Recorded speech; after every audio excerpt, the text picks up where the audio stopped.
from Carnegie Studios in Longmont, Colorado, it's Puppet News.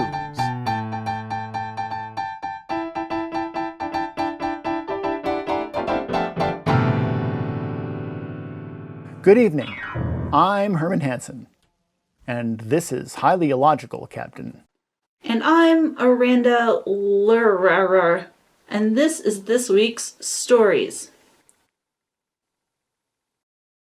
President Joe Biden's election has put big oil companies under the defensive after largely having their way in Washington under Donald Trump. But in taking on petroleum companies with a moratorium on oil and gas lease sales, Biden picked a foe that spent lavishly over decades to secure allegiance from Republican lawmakers. The industry is also deeply enmeshed in local economies, from Alaska and the Gulf Coast to the Rocky Mountain drilling hub of Casper, Wyoming, posing a challenge to the Democrat as he tries to navigate between strong action on the climate and recovering from the pandemic's financial devastation. You're not hurting the big guys that are doing all the development. You're hurting these little guys that are dreaming up where no one else thought there was any oil and gas, said Steve Degenfelder, land manager for family-owned Kirkwood Oil and Gas in Casper, a community of about 60,000 known as the Oil City. Trump's final months in office saw a huge spike in new drilling permits after his administration sped up approvals.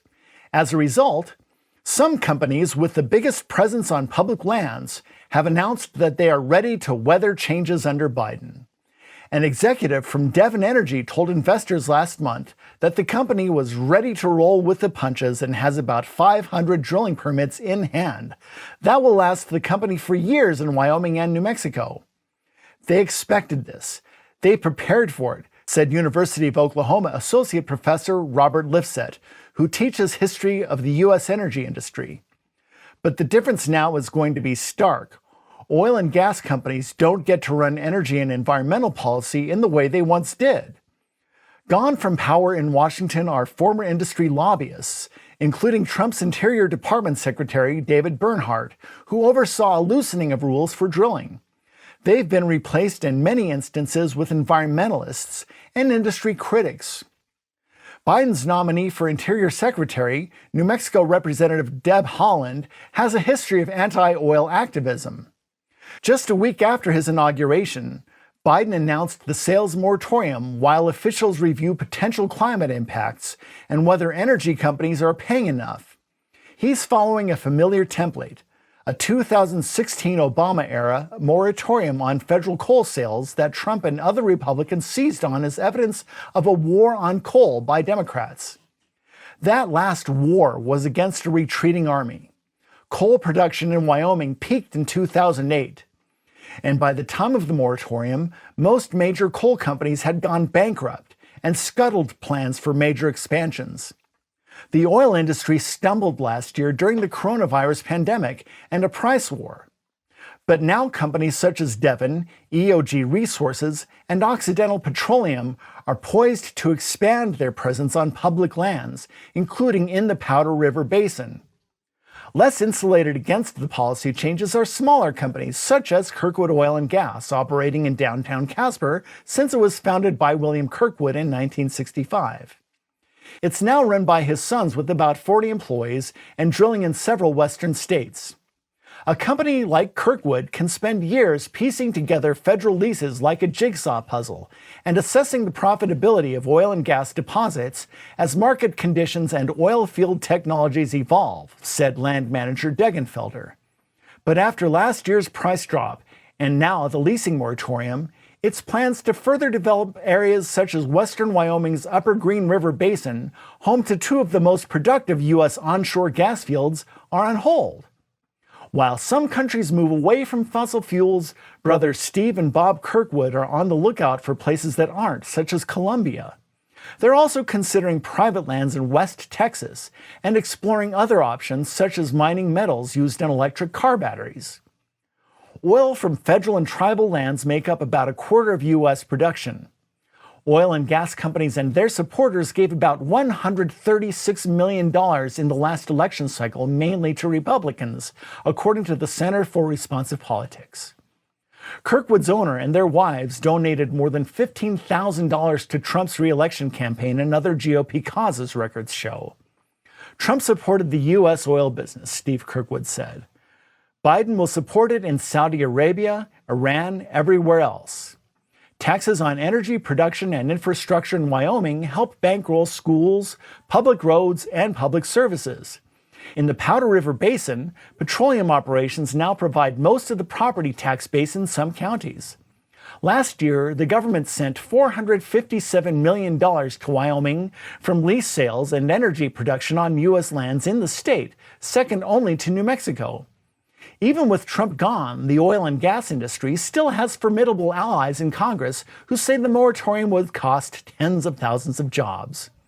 Republican Senators Steve Daines of Montana and Cynthia Lummis of Wyoming blocked immediate consideration of Haaland's nomination on Thursday, citing her past statements against the oil industry. A final vote is expected Monday. Benefits to the climate from a ban on new oil and gas leases could take years to realize, according to economic analysts. Like Kirkwood Oil and Gas, companies could respond by shifting some of their activities onto private lands in the U.S., and more oil would likely come in from overseas, said economist Brian Prest, who examined effects on the long-term leasing ban for the research group on resources for the future. As a result, almost 3/4 of the greenhouse gas emission reductions from a ban could be offset by oil and gas from other sources, said Prest. The net reduction would be about 100 million tons of carbon dioxide annually. Pressures on the oil and gas industry are growing along with concern over climate change, said Lifset, the Oklahoma history professor. Foremost are recent plans by major vehicle makers, including Volvo and GM, to transition to electric vehicles from gasoline, which takes up almost half the U.S. crude oil on the market. The real threat is not the government limiting production, Lifset said. It's the economy and the culture moving away from consuming oil and shrinking the market. The city of Longmont is preparing for an upcoming winter storm this weekend. Snowfall predictions are for 18 to 24 inches or more within a 48-hour period. As of this writing, snow is expected to begin late Friday night and continue through Sunday evening. City staff are monitoring this storm closely and making the necessary precautions to keep the community safe and ensure the continuity of operations of essential services. To see the latest on the storm, please consult the National Weather Service website. For the most up-to-date information on road conditions, changes to waste collection services, event cancellations, building closures, and more, or to report a power outage, visit bit.ly/Longmont Storms Updates. Please continue to visit throughout the weekend as conditions deteriorate for the latest updates. Residents are encouraged to avoid or limit travel to the greatest extent possible. Before heading out onto public streets, consider your vehicle's capacity to navigate the snow and the reason for your travel. Vehicles parked and stranded on public streets impede plowing and police and fire emergency response.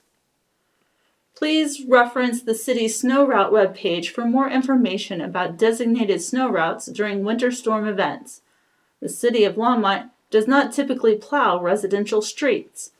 Most residential streets are not designed for regular snow plowing due to on-street parking in neighborhoods and the high number of driveway entries that become blocked with plowed snow.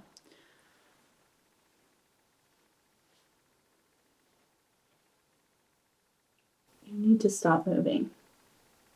You want making noise? Yes. Sorry. Honda has plans to sell 2 all-electric SUVs in the U.S. for the 2024 model year, and it soon will offer hybrid gas-electric versions of its top-selling models. The announcements Thursday come as the automaker acknowledges it has work to do to comply with emissions reduction targets that will be coming from the Biden administration and a California ban on sales of new internal combustion vehicles by 2035. Honda of America sales chief Dave Gardner told reporters one of the electric SUVs will be from the Honda brand, while the other will be an Acura. Honda will offer more details later this year, he said. Underpinnings of the new vehicles will come from a partnership with General Motors, while the tops would be made by Honda, he said. As part of Honda's efforts to meet stricter emission standards, it will reduce emissions from its internal combustion vehicles, Gardner said. Already, the company has a hybrid called the Insight, as well as hybrid versions of its Accord midsize car, CR-V small SUV. Gardner said there will probably be one or two additions that he would not identify. He conceded that Honda isn't leading the race to electric vehicles and wouldn't say when it will go all electric. Honda is focused on being carbon neutral by 2050 and is aware that President Joe Biden is focused on zero emissions, not just reducing them, he said. We've got to now focus all of our energies in this direction in order to meet timelines, he said. Honda has been a dominant passenger car seller for decades, but U.S. buyers are shifting toward SUVs and trucks. And it's also a large manufacturer of internal combustion engines, Gardner said. We're really good at a couple things that seem to be going out of vogue today, so there's no doubt that we have to work to start moving quickly in the zero-emission direction, he said. Honda is the latest automaker to announce battery-powered vehicles that will be sold in U.S. market. The consulting firm LMC Automotive says automakers will roll out 22 new electric vehicles this year alone. Last year, Americans bought about 260,000 vehicles, only 2% of new vehicle sales. But LMC expects the number to hit more than 680,000 in 2022 and passing 1 million in 2023. Boulder County celebrated an influx of 11,000 vaccines this week during its bi-weekly COVID community update on Wednesday. Of the 11,000 vaccines administered to county residents, 2,000 were the new Janssen, or sometimes referred to as Johnson & Johnson vaccine, according to Chris Campbell, Boulder County Emergency Manager. Boulder County is leading the way among metro area municipalities in reaching the 70 and older population with 88% vaccinated. Boulder County officials are hopeful the expansion of vaccine options will make doses more readily available. Providers have the ability to roll out about 25,000 vaccines a week, Campbell said. Concerns about which is the right vaccine weighed on the minds of attendees on Wednesday's virtual meeting. Dr. Chris Urbina, Boulder County Chief Medical Officer, urged everyone to take the vaccine when it's offered, referring to any of the Pfizer, Moderna, and Janssen vaccines. The Janssen vaccine is a viral vector vaccine as opposed to Pfizer and Moderna, which are messenger RNA or mRNA vaccines. A viral vector vaccine is the traditional way vaccines have been made in the past, including the flu vaccine. All the vaccine options stimulate a person's immune system to reduce the effects of the virus. They are all effective. It doesn't matter which you receive. They all work, Urbina said. One of the benefits of the Janssen vaccine is it is a single dose rather than a 2-shot protocol of Pfizer and Moderna vaccines. It also does not have the same refrigeration requirements as the Pfizer and Moderna vaccines, which has the county considering its use at mobile and community clinics. The county has used mobile clinics at 40 affordable housing sites, including working with the Longmont Housing Authority, which includes 8 facilities. This effort has resulted in an additional 650 people receiving the vaccine close to where they live. Large community clinics are in the works and are slated to begin in the next 2 weeks, Campbell said. Those include a site in Longmont at which Salud Family Health Center will administer the vaccine. Another will take place at the Southeast County Hub Clinic in Lafayette in partnership with SCL Health and Clinica Family Health. The dates and times of the clinics are still being finalized, but could be as early as next week, Campbell said. The community clinics will receive a federal allocation of the vaccine to meet the county's equity goals, he said. We've been trying to reach you about your car's extended warranty. We sent you several notices in the mail that you have yet to extend your warranty beyond the factory cutoff, and this is a courtesy call to renew your warranty before we permanently close your file. If you are interested in extending your vehicle's warranty, press 5 now to speak with an operator or press 9 to be removed from our list. Where's the beef? Still very much on the move in Rhode Island.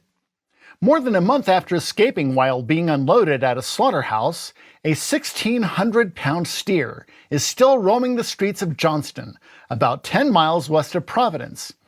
Police said Wednesday in a Facebook post that although they've been keeping loose track of the steer's whereabouts, they can't chase it. So their goal is to keep it contained to wooded areas where it can't endanger drivers or itself.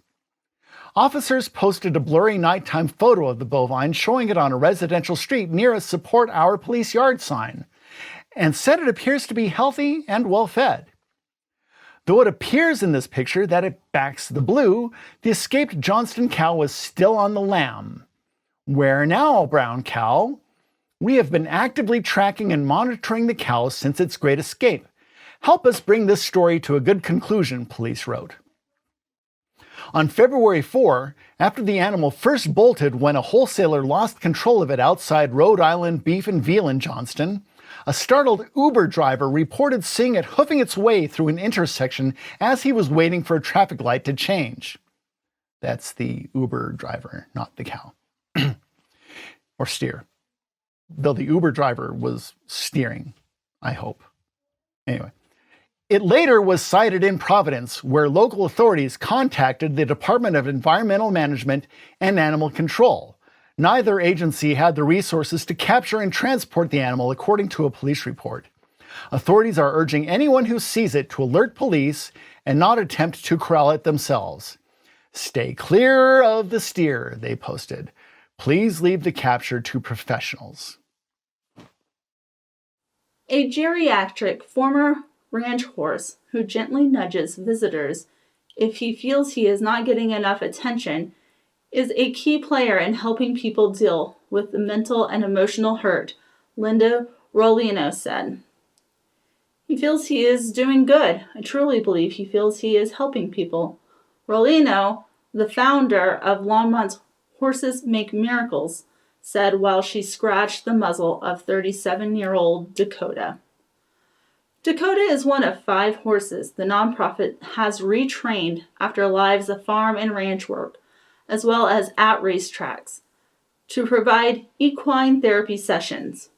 Originally founded in 2004, Horses Make Miracle started out providing therapy for individuals suffering from traumatic brain injury, said Rollino, who attained certification from the Professional Association of Therapeutic Horsemanship. Horses Make Miracles now offers a variety of specialized programs, including equine facilitated psychotherapy, life coaching, and Hooves of Pride for veterans dealing with emotional and physical challenges after returning to civilian life. More than 100 people a year participate in group therapy sessions and private lessons at Horses Make Miracles farm north of Longmont. As many as 120 volunteers help train and care for the horses, maintain the farm, do administrative work, and help instructor and therapists. And that's all we have time for.